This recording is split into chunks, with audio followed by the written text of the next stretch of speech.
Good evening and welcome to the Diamonds in the Rough webinar series. This evening we are going to talk about getting through college debt free. First of all, before we get started this evening, we'd like to thank our webinar sponsors, the W.K. Kellogg Foundation and the Kappa Foundation, for sponsoring these webinars. Tonight, our presenter is Ms. Gwen Richardson, who wrote a wonderful book on how to get 101 ways to get out of college debt free.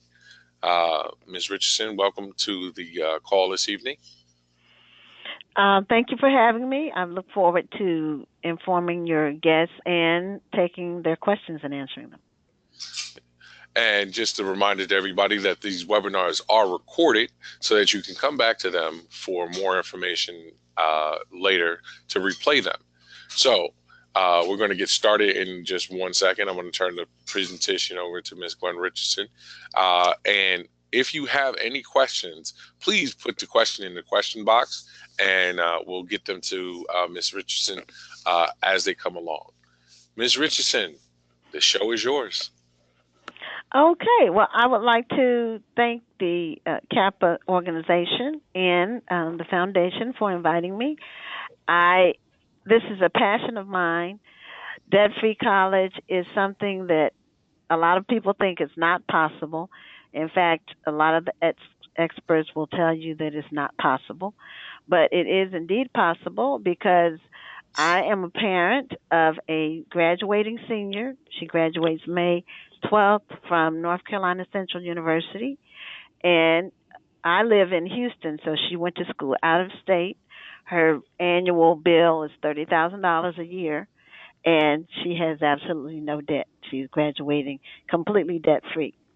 And I just want to tell you a little bit about why I started to explore this topic. When my daughter was a 10th grader, I had talked to so many people over the years who were in their 40s who were still paying college loans. And I did not want that for her to graduate from college with a whole bunch of debt that she'd be carrying around for years into her career. And I started exploring scholarships, and I got two thick books, and I'm sure people have seen these books. They're like 1,000 pages, and I went through those and tried to figure out what in the world was going on with the scholarship process. I did not get any real information from those books. I was more confused after reading those books than I was before. But I still had the goal and passion for my daughter to graduate debt free. So when I say I started thinking about this and looking at it in 10th grade, well, 11th grade, I got really serious about it and I just started to research every scholarship that I could. And I was on Facebook talking to people, sharing information, posting scholarships I found. Um, we were applying and applying and applying for scholarships. And when at the end of her, when she graduated as a senior, and by August, before she went into her freshman year of college, she had enough scholarships to not have any debt. I decided to write the book and put everything in a book, including actual scholarship opportunities. So my book is revised every January. So since then, I have published four editions of the book, and the new 2018 edition came out in January. The first edition of the book was nominated for an NAACP Image Award in the category of instructional. So um, it got a lot of attention early on. And I'm going to go to my second page, I think, which is a bio about me, just a little bit about me. I'm a graduate of Georgetown University. My degree is in marketing.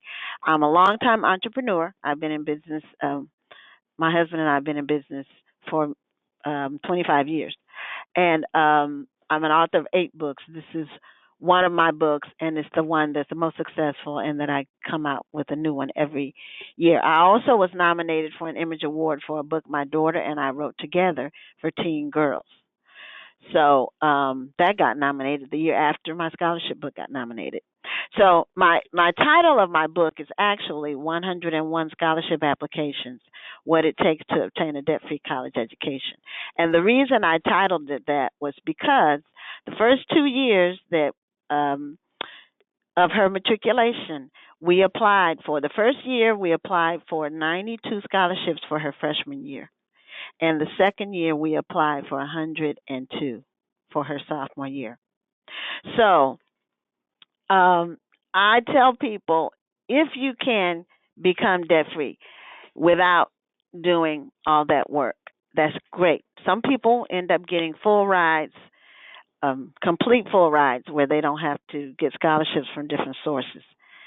And those people are generally going to be in STEM, which is the science, technology, engineering, and math.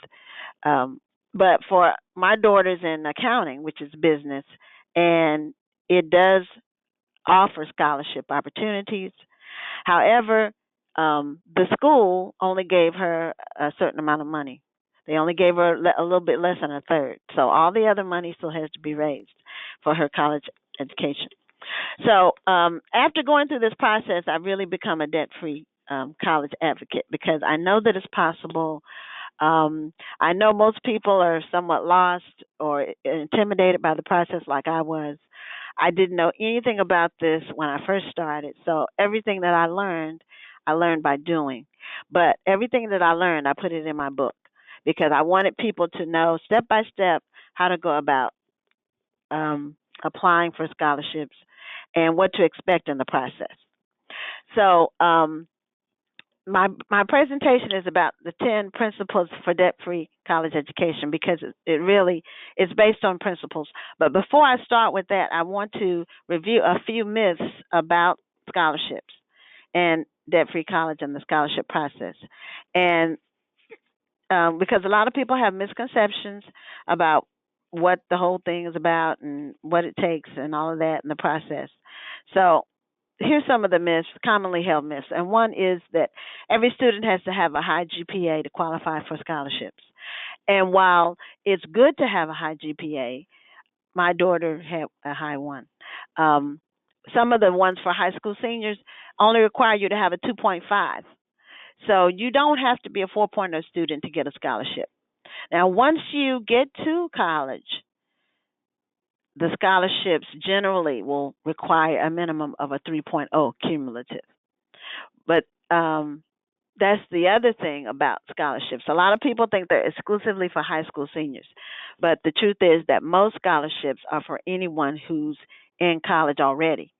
A lot of scholarships aren't available to you until you finish your freshman year because they want to know that you um, have the ability to complete the coursework and to do well in it.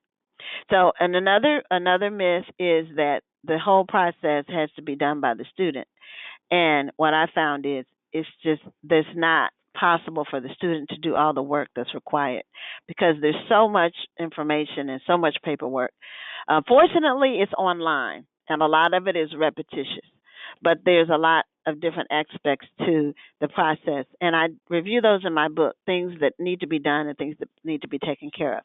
So here's the first. The first principle is that debt-free college is a long-term strategic mission, and it requires passion and commitment. It's a 5 year, at least a 5 year process, and that's because you need to start a year in advance of whatever year you're trying to raise the money for. So I started. My daughter was in 11th grade when I really got serious. 12th grade is when you have to apply for the scholarships for freshman year of college. A lot of people think that you can wait until after graduation. No, if you do that, all of the good scholarships are mostly gone. But the beauty of what I've been able to do in accumulating information in my book is that I found the most important thing about the scholarship process is the deadline date. Because if you miss the deadline, you miss the whole thing, and sometimes you don't get another chance to apply the following year. For example, if a scholarship is only for high school seniors and you miss the deadline, then you've missed that scholarship altogether. So one thing that I did in my book, which has almost 300 different scholarship opportunities in it, is that I organized it by deadline date. So you can pick up the book anytime. Like if you pick it up now, you look at April, you can see what the upcoming deadlines are for the scholarships. You can see the amounts, you can see the requirements, and you can go through very easily. It's very user friendly. It'll tell you this is for a high school senior that has a minimum GPA, that is majoring in art, and that is a resident or citizen of the United States. And you can just go through very easily and see the requirements. That was one thing that I found when I was looking before, is that those thick books is too much information and it's not in a useful format to where you can really um, figure out what you're doing, even for smart people. I consider myself to be a smart person. So anyway, number two of the principles is that scholarships are not like faucets or light switches. You can't just turn them on. And the reason that I say that is because I get calls from people who already have a bill they owe the school and they want to know if they can get a scholarship to cover the bill. And the answer to that is no, it doesn't work that way. You have to get the money before the bill is due. That's why you need to be working a year in advance. So it's not like a faucet, you can't just turn it on. But once you start submitting applications and the money starts flowing, you can be debt free. Um, one of the things that we experienced freshman year when we first started applying, which was actually her senior year of high school, and the money finally started to come in, but we had actually submitted 73 scholarship applications before we got our first yes. And during that process, we had gotten about 25 rejection letters. Um, I started to get disheartened, but I kept going because I didn't really have any choice. My passion was for my daughter to be debt free, and I said to myself, we're going to keep this going until we get the money. We kept it going, and the money started to come in. So sometimes you have to have the. It takes 6 months sometimes before you hear from an organization if you got it or not. Sometimes it's longer than that, but the average is about 90 days from the deadline that you hear if you got it or not. So the good thing is you can just keep going and keep going until the bill is paid. That's what we did. So number three is that funds for degrees in STEM are plentiful and also in business disciplines. However, you still have to submit the applications. You still have to do the effort to submit all the applications that need to be submitted. Most of the time, 90% of the time now, well, maybe not 90, 80% of the time, the applications are all online. When we first started, and this would have been, she graduated in 2014, so we started in 2013. A lot of the applications were still, you had to mail everything in. But now, for the most part, you do everything online and you upload your documents, your transcript or whatever, um, and you have to get a recommender to submit a recommendation for you. But most of the process is online, but you still have to be organized in order to make sure that you don't miss your deadline dates. So that leads me to point number four, that it's better to start early, no later than 11th grade. But if you're getting a late start wherever you are, because even if you're already in college and you have some debt, let's say you're a freshman, you have some debt, you still have those other 3 years. So if you can make those three debt free, you're still better off. You're still ahead of the curve. Um, here's a factoid about scholarship debt. The average college graduate now is graduating with $37,000 in college loan debt, and that's the average.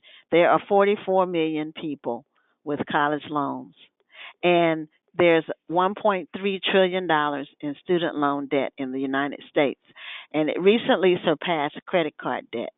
Student loan debt is a major problem, and so my passion is I got my daughter to graduate debt free. I want thousands of people to graduate debt free because with debt freedom, you can start off with a clean slate instead of starting off in the negative.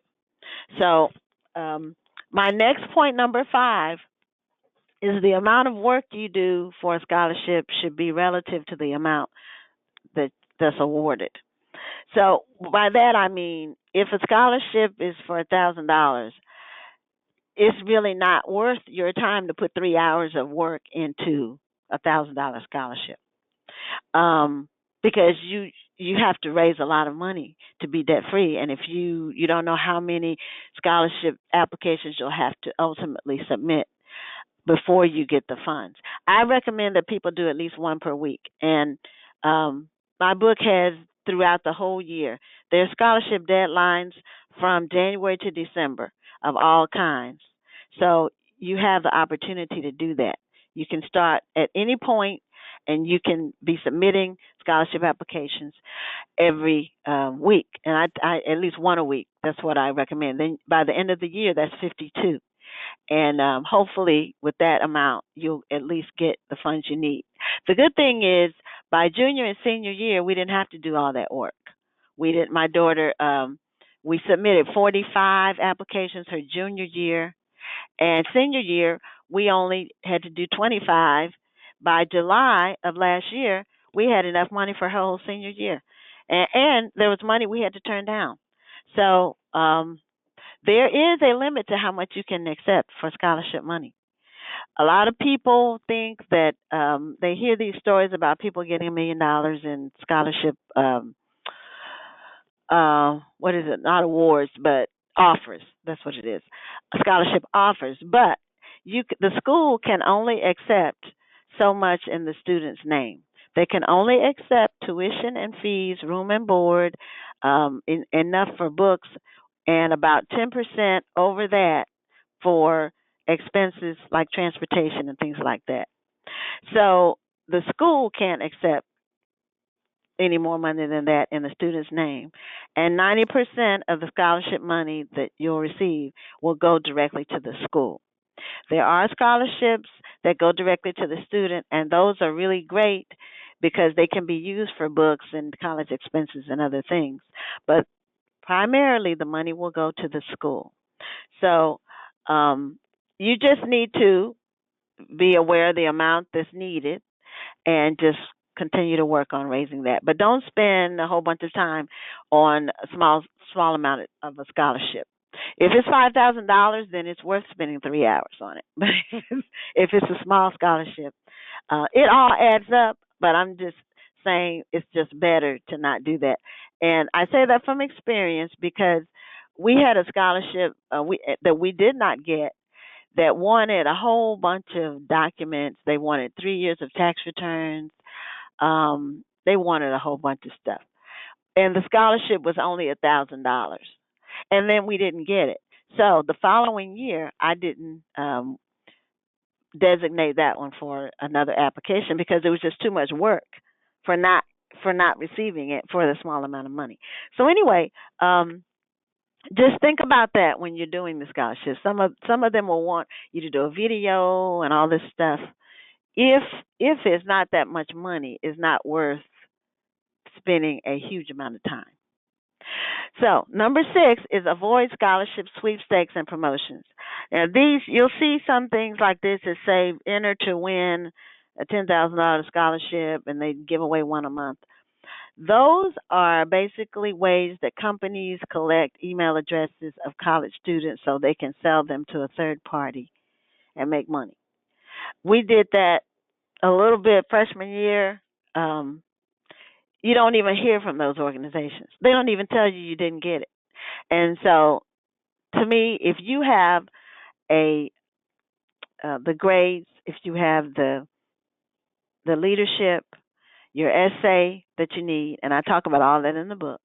If you have the resume, you have a life experience, you're able to tell your story about why you should get the scholarship. You don't need to deal with the sweepstakes because your accomplishments should speak for themselves. And so I would stay away from those kinds of awards. So in number 7 is in preparing your scholarship application, your personal essay, or highlighting your strengths or your best qualities, you want to make sure you have the best presentation that you can. So you want to avoid spelling and grammatical errors in your documents or whatever you're presenting, because this is a very competitive process. They're going to be looking at your application, and there might be 100 people vying for every one application. Um, Scholarships are actually more competitive than college, because normally even your most competitive colleges will admit 1 out of 10 people. Well, scholarships, there might be 50 people or 100 people applying for one scholarship, or it might be more than that. So you want to make your best presentation that you can. If you are doing your essay, get someone to review it who has strong English skills, um, and who's an editor maybe. Your personal essay is something you're going to be using over and over, and that's basically your 500 to 250 word, or the other way around, 250 to 500 word essay on you and your accomplishments and why you should receive the scholarship. So I have a chapter about that in my book as well. Um, and number 8, I talked about your odds of winning a scholarship are increased by the pool of applicants. So one of the reasons why we were able to get more scholarships for fewer applications in junior and senior year is because once you get to where you're in your major, those scholarships are not quite as competitive. And some other reasons for that are this. One, there is from a smaller pool of people. They're not pulling from everybody anymore. They're pulling from people that are in a particular discipline. They require a 3.0 in college. Just about every scholarship that is for an existing college student has a minimum GPA requirement of 3.0. Some of them have a higher than that. Some of them will be 3.2 when you're in college. So in college, it's hard. It's not that easy to maintain a 3.0. Students do it, but the majority of students, I'm thinking, don't have at least a 3.0 while they're in college. I could be wrong about that, but it's not that easy to maintain for 4 years or 2 years. Some people have a bad semester. The 3.0 is your cumulative GPA, it's not by semester. So if you have some good semesters and bad semesters and they average out to a 3.0, then that's great. But when you get into your specific major, the pool of applicants is reduced, and that increases your chances. The other thing is the amounts are normally greater when you get into those higher levels of college. So that was one reason why we were able to submit less applications in junior and senior year, and it was very exciting in the middle of July when we got the last scholarship that kicked her over the top, and we couldn't even apply for any more because we couldn't accept any more money. So it takes a lot of work, though. And going to the number 9, you can leave no stone unturned. Ask and you shall receive. And it's biblical, but it's true. You have to be creative.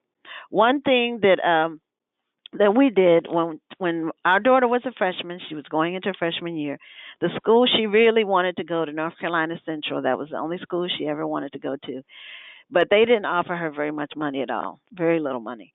So I wrote them a heartfelt letter and told them our daughter's coming all the way from Texas. She's a top student, um, and she has 300 hours of community service. I just really sold her story to the school. And I said, surely you want someone there for geographic diversity. I just poured my heart out. And they gave her, this was the other thing. Another school in Texas had offered her tuition for 4 years. Not room and board, but the tuition, a scholarship with tuition and for 4 years. So I put a copy of that letter from the Texas school in with my letter to them, and I said, she really wants to go, but if this other school is offering her this, and what can you do? And what they did was they more than matched the money that the school had offered her in Texas. And so she was able to go. That kicked her over enough to where we could continue to work to raise the rest. And so that's why I tell people letter writing is a lost art, but it does work. You have to be willing to ask for money. The schools have money. That's going to be your first source of funding. But unless you ask them, they won't just give it to you. And if I hadn't sent that letter with the other letter attached, we would have never gotten the money from the school. And so, just don't leave any stones unturned. This is has to be a mission. It has to be a passion. It has to be a commitment if you want to be debt free. And here, number 10 is you will get pressure to borrow money, and you have to resist the pressure. Part of what helps you resist the pressure is if you have a plan and you're working it strategically, because then you can have some kind of faith or belief that your plan will work, but you can't just resist it without having some effort put in. And so, it's been a couple of occasions where we were tempted to borrow. One year, I think it was her sophomore year, she was a little bit short in her um, money for the spring semester. And I had a lot of scholarships that were out. I just believed that some of them were going to come in. So I called the school and I told them, and they said, "Well, why don't you get a loan, and then when the scholarship comes in, then you can pay the scholarship. I mean the loan off." But something just in my spirit told me not to do that because it's a lot easier to borrow than it is to pay things back. And what we did was another week or two after that, she got another scholarship to pay the rest of her bill. So um, the school will send a financial aid letter to students. They will have loans on them, and every year her financial aid letter had loans that for not only for her to borrow, but the parent plus loans for us to borrow, me and her dad as well. But every year I rejected those loans. And I don't like to tell people you have to do that. I'm just telling people this is what I did. This is what worked for us. And when she was a freshman, I was very nervous about rejecting those loans because I wasn't for sure when she was going into her freshman year. I wasn't for sure that we would get the scholarship money. I believed it. I had faith. I was working, constantly working. Um, and I tell people you have to treat this like a part-time job because I spent a lot of time every night working on the scholarship process. But I didn't have my book. I didn't have the benefit of my book. So you'll have the benefit of my book. You'll be able to know all the documents you need, what to expect in the process, um, what you should put in your essay. You'll have a whole bunch of scholarships already outlined that you can just flip through and see which ones are for you, and you'll have a lot easier time. But I just kept working and working and working and working and working. So work does pay off. Hard work does pay off. So I have a screen now about what readers are saying about the scholarship application book, and it's got great reviews on Amazon. And people who get the book, they send me emails saying that they use the book and their child is debt free.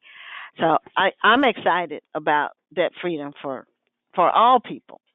I know everybody probably won't, just for a variety of reasons, but as many people that who can, because there are thousands of scholarships out there. The money is out there, but knowing how to access it and be able to get it so it's in your student's account.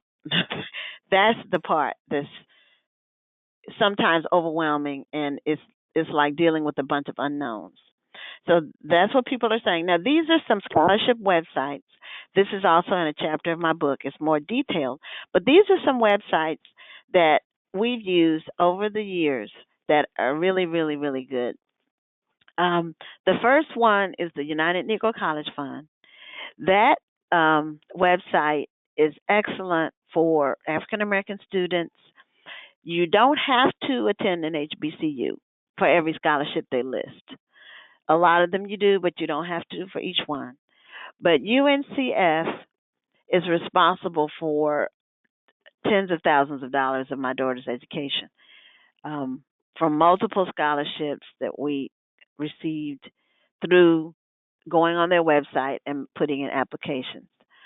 Their process is the one thing I really like about their process is once you set up your information on their website, you don't have to continue to input it every time.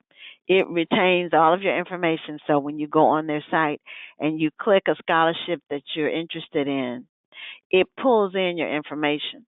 The only thing you have to do is you have to periodically update if you have some new awards or new leadership um, opportunities that you participated in, or if your GPA changed. You have to update it probably once a semester for that kind of information.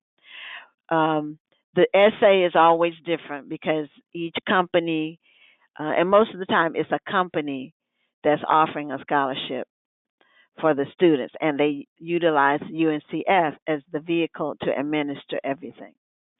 So they do it that way. Um, it's very effective. They're very responsive. They have different people who are over each particular scholarship, and if you email them with a question or a problem or an issue, they're very responsive. So I encourage. It's a great resource for African American students.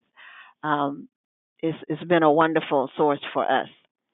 The second one is the Thurgood Marshall College Fund. That's tmcf.org. Thurgood Marshall is only for HBCU students. The amounts of their scholarships tend to be large, 5,000 and up. Our daughter received a Wells Fargo scholarship from them for senior year, and they don't have as many scholarships on their site as UNCF does, but they are a very good source for scholarship listings. And you can do most of your information, you can put most of your information on there. UNCF has the best, but Thurgood Marshall is good as well. There's also a site called FastWeb, and it's .com. I didn't put that, but it's fastweb.com. They have scholarship listings. You put your information in, and it doesn't retain your information like UNCF's, but it has your basic information. So they send you email updates and alerts about scholarships that are available. And they also do articles on information that's of interest to college students. So I like FastWeb for the additional information that they provide. They have writers that will do research on college or scholarships or just the college matriculation um, process, just things like that. So another one is CapEx. They're not as well known as FastWeb, but it's capex.com. They are also a very good source of information on scholarships, and they have the scholarships listed where you can go and apply. So no one site has all the scholarships. So you have to go to different ones to get the information. UNCF and Thurgood Marshall are, for African American students primarily. These other ones are general, so you can they're general scholarships that you can get as well. Um, we got quite a few of those too. So you need to leave no stone unturned. Utilize every resource that you can. Um, these other ones that I listed, scholarshipexperts.com, they're like FastWeb as well. Collegeboard.org. College Board is the organization that administers the SAT and the ACT tests, but they also have scholarships on their website. So they don't have quite as many as these other sites, but they do have some. And College Board also provides information on the college matriculation process as well. So they have some real good articles on there. So that's why I like those sites. And to order the book, you can order it on Amazon. It's available in paperback or on Kindle.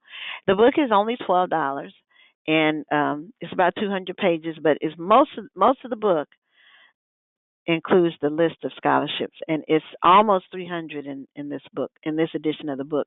Each edition generally has had more scholarships in it. And for 2019, I'm going to include internships as well, because internships are a great way to raise money for school. And with the internship, the money actually goes to the student. So I'm going to have internships in the future editions of my book. And if you want an autographed copy, you can go to my website, which is gwenrichardson.com, and on my homepage, it has my all of my books. Well, some of my books on my homepage, but it'll say to order an autographed copy of 101 Scholarship Applications. You just click, and it's $12 plus the shipping. And at the end, I have my contact information. Feel free to send me an email if you have a question about something that we don't cover during the webinar. And I prefer email to phone calls. But if you feel like you need to call, you can do that as well. And then I list my website again too. I have a Facebook page, which is called Debt Free College Book. If you type that in on a Facebook, and on my Debt Free College Book page, and it'll say Debt Free College Campaign on the front, but the Facebook part that you have to put in is Debt Free College Book, because that's what's listed under. I do updates on new scholarships that come out. I post those on that page.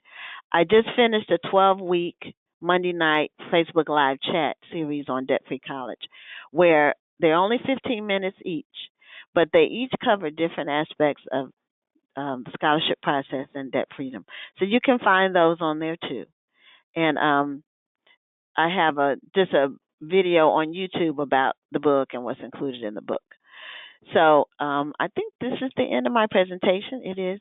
And if you have any questions, I'm really looking forward to answering. I'm going to go back to the homepage. I'm looking forward to answering any questions anyone might have.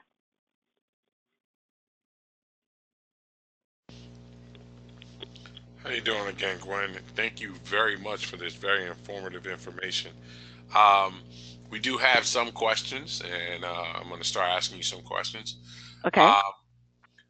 Who did you address the letter to when you sent the letter from the other school that offered everything but room and board?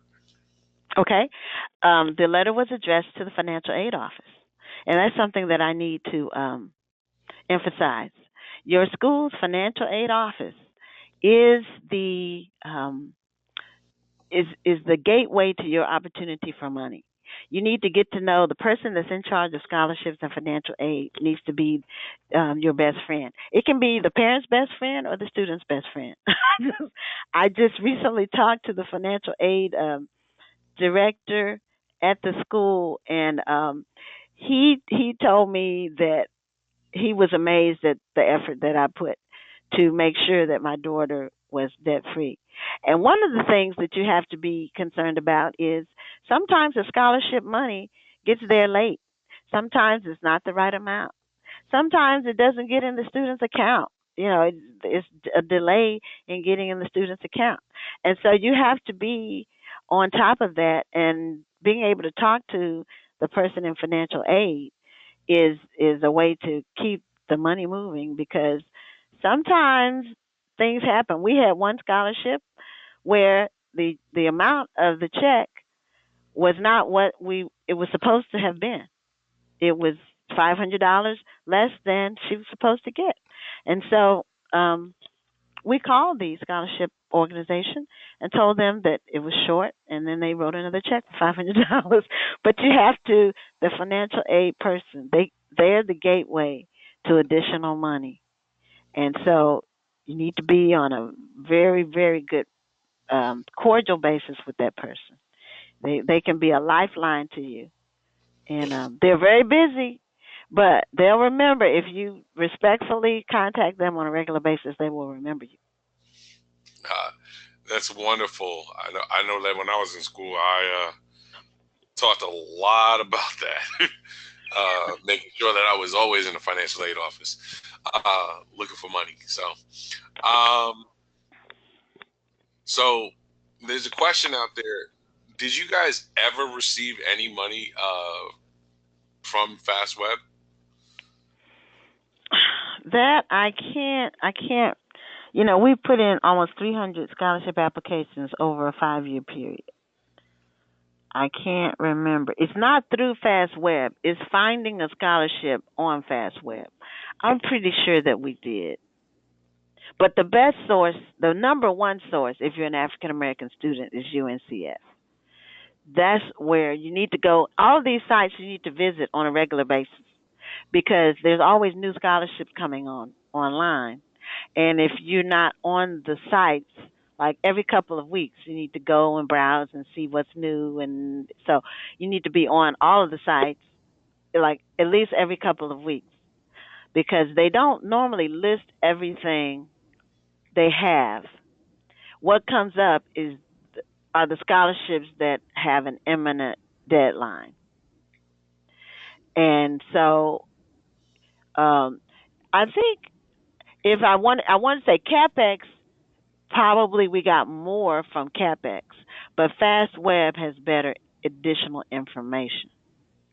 FastWeb has a lot of articles about college and loans and debt and paying for things. If you what to do if you get a roommate from you know from a bad roommate. They have all kinds of college articles. That's what I liked about FastWeb. Oh, okay. So one of our attendees is running into an obstacle because a lot of the scholarships are need based, and because they're need based, it makes it kind of difficult because they want to know are there just as many scholarships available for a talented student who are not under resourced, and are these covered also in your book? Yes, there are a lot of scholarships that don't ask you about financial need at all. At least half. A Okay. lot of them don't ask you about financial need. They're just, but most people assume that financial need is the main factor. But no, they want talented students. A lot of times it's based on the essay, what you present, or like if you do, some of them do video presentation. They're looking at who does the best presentation. Which one you're competing for the information that you put out there in your essay and your story. Sometimes you may not have as much financial need as somebody else, but you may have something else that's a factor. You have to be able to sell and tell your story to where it gets the attention of the people that are making the decisions. So there's lots of money out there for people who are not financially in need like that. But it's easier to get money, obviously, because for one thing, your FAFSA, you're going to get a Pell Grant if you meet a certain level of income on your estimated gross income. So that's one area. But there's lots of money out there, and some scholarships they just want talented students. Thank you for that. Um, is there any type of template that you would suggest to use to track the scholarships that you're applying? And also, do you have an example that somebody could use or a template?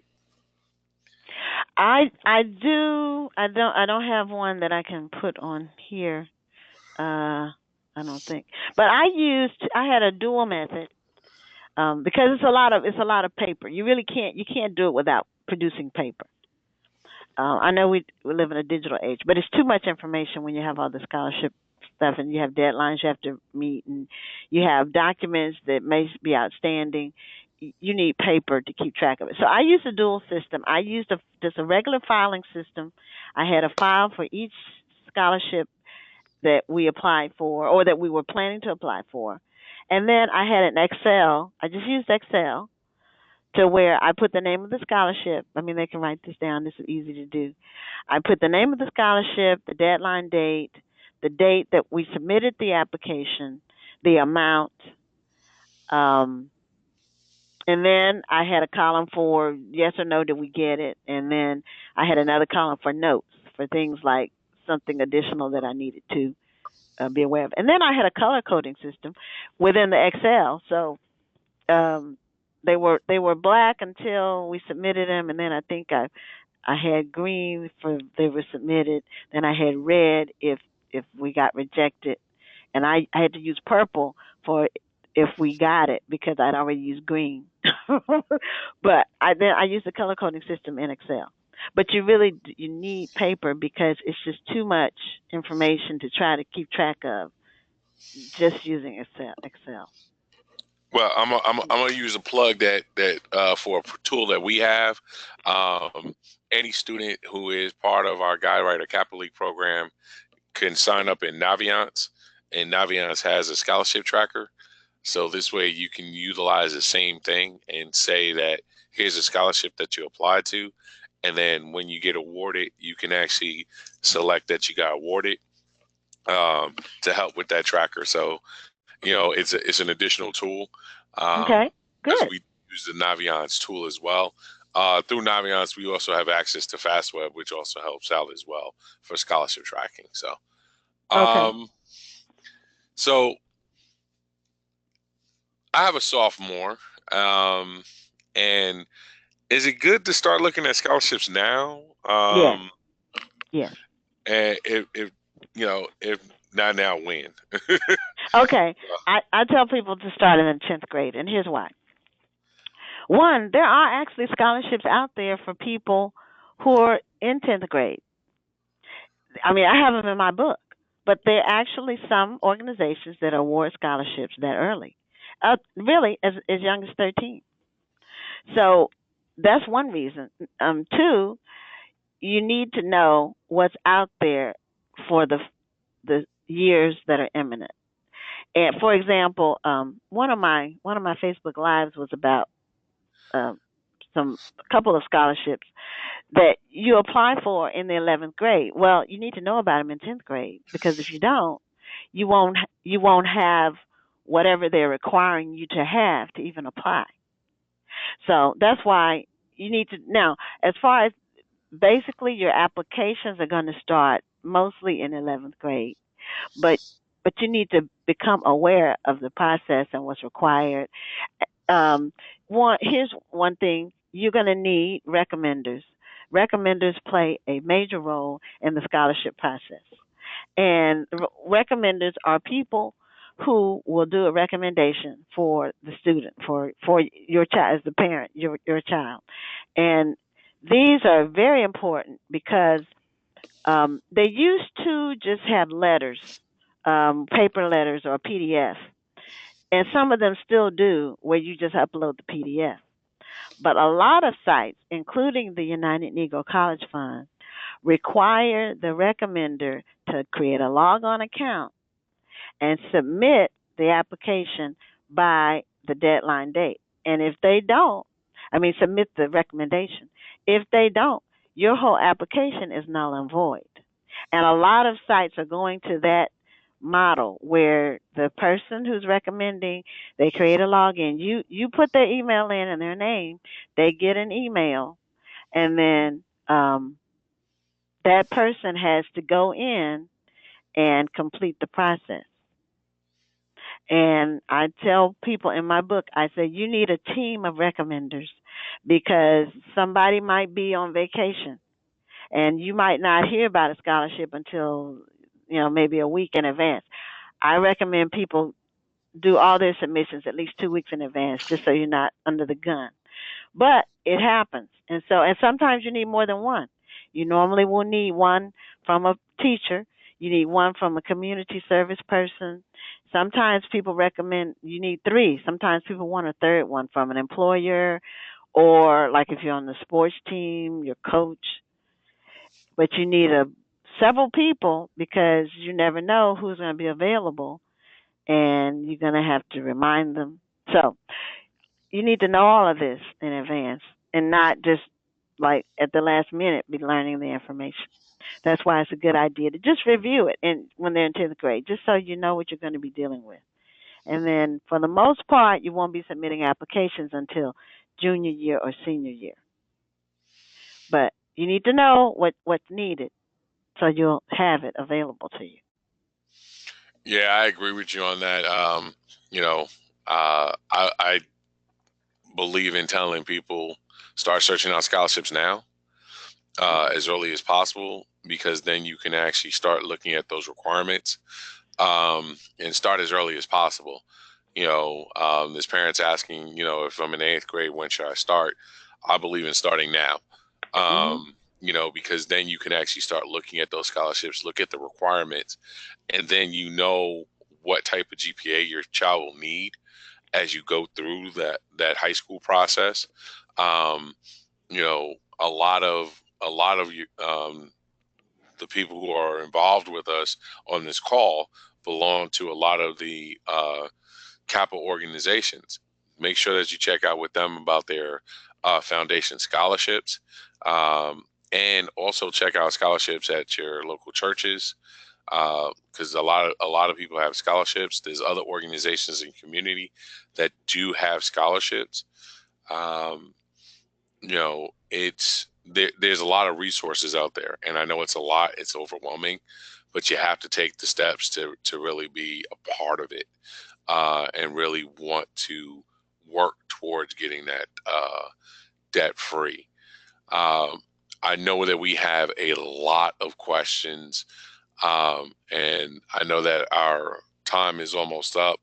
We have time for one more question, um, at this time, and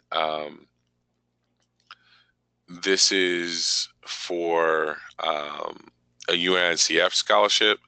Um, are UNCF scholarships only for HBCU school member schools, or can you go to any school and get a UNCF scholarship?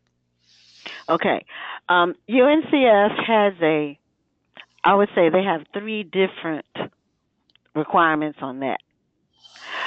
Some UNCF has UNCF member institutions that are HBCUs, but not every HBCU is a member of UNCF. So my daughter's school was not a member of UNCF. So some of the scholarships are only for the UNCF member schools. The students have to go to one of those. Then there's another group that has to be at HBCU. But there's some, they don't designate the school. They may designate the major, they may designate the GPA, they may designate the year, like they have to be a junior or a senior. So you don't have to go to an HBCU to apply for all of their scholarships. Don't require that. Thurgood Marshall does. Theirs are only for HBCUs, but UNCFs are not. Okay. Um, we want to thank you, Gwen, for this wonderful pieces of information. It has been an honor to listen to you. We do know that this is all recorded. I know that we were not able to get to all of the questions that have been asked, um, and we'll be looking forward to getting some of these questions to you and seeing if you can answer them. Um, but we want to thank you once again for coming on and agreeing to do this, and appreciate you. Well, thank you for inviting me, and I love sharing the gospel. I call it the gospel of debt-free college. So I tell you I preach. I'm not a preacher, but that's what I preach about, because I just don't want people to go into all that debt if they don't have to. It's just, and you don't have to, but you have to plan. You have to plan. Right. So once again, this has been recorded. Once the end of the session is done and we're done, the recording will be finished, and then once we finish recording, it actually goes out on an email to anybody who registered for this evening's call. So once again, we'd like to thank our sponsors, the W.K. Kellogg Foundation, the Kappa Foundation. Over the next couple of weeks, you'll see that we have some more webinars coming up, and next week we have the Math Lady, who will be talking about how to make money before you're 18, which is a very good idea. How do you let your passion grow into making money? So we look forward to seeing you on that. We also will be doing our virtual college tour series featuring Xavier University of Louisiana, where Xavier University will talk about the college. They'll talk about their summer programs, and they'll also talk about any questions that anybody has about going to school in New Orleans. We'll also then on April 24th, we'll have another webinar in which we will give you the options of 2-year versus 4-year colleges and university. What's the right choice for you as a student, and how do you do that? And that's going to be very important. And as you see, you transition from knowing about the scholarships to making your right choices about where do you want to go to first. And there's nothing ever wrong about starting out with a 2-year college to get the basis and then transferring to a 4-year college. So we'll talk more about those type of issues as we move through the rest of the month of April. We also will have more webinars as we move into May, and we'll talk to you more about those, and you guys can look forward to seeing those types of things come through your email. Once again, we thank you for joining our webinars. This has been a Diamond in the Rough series. I'm Benjamin Jackson, and you can contact me at bjackson01kappa@gmail.com if you have any questions. And as I said before, once again, we thank the W.K. Kellogg Foundation and the Kappa Foundation and the National Guidewire Program for sponsoring these webinars for your educational purpose. Thank you very much, and good night. Good night. Good night. Great presentation. Okay. Well, thank you.